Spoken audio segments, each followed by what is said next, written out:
has not been easy to watch for Shasta County residents traumatized just a few short months ago by the destructive and deadly car fire. Action News Now reporter Elizabeth Illadone spoke with one car fire survivor who says the Butte County catastrophe is reopening painful wounds.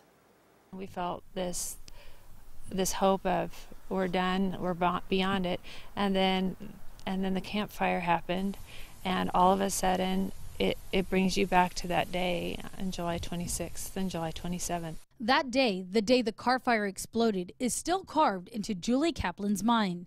Now, more than 3 months later, the unthinkable happened. A fire much more destructive, much more relentless, and more deadly. The campfire raced through Paradise, Magalia, and other parts of Butte County, the smoke filling the air in Redding, bringing back fearful memories. In my brain, every time I smell a whiff of smoke, I'm thinking, where are my children? What will I grab? I'm afraid to go out of town because what if something happens when I'm gone? This anxiety and fear only grew stronger for car fire survivors as the devastation from the latest fire spread. Counselors in the North State say they started getting calls and quickly determined our region was suffering from post-traumatic stress disorders. So it's almost like a tangible reminder, even for people who had been doing okay, they're struggling through, but they're coping adequately. This might be something that really brings up intrusive memories, intrusive dreams. They're replaying things in their mind because it's reminding them of the loss of the control that they experienced. Josh Asherman says the fire is especially difficult because of its proximity.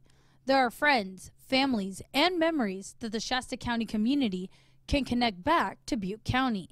But he says there are techniques that can help you get through this. You can do a number of different things. You can talk to somebody.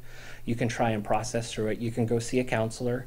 A lot of people gravitate towards church and church groups and get involved in community things. Those are all really, really good things because what you want to avoid is isolation. Now, that's what these communities are doing, coming together to help one another. But for Julie, she says every day she keeps fighting, pulling everything she has in her to be there for her family and tend to the plants that are left on her property. As she begins to rebuild, she says what she's learned during this tough time is to keep hope alive. For those who feel that there's no hope, I would say I would send my thoughts and prayers to them that they get lifted by their community, that they get lifted by their loved ones, and that the little kind gestures of a perfect stranger gives them hope.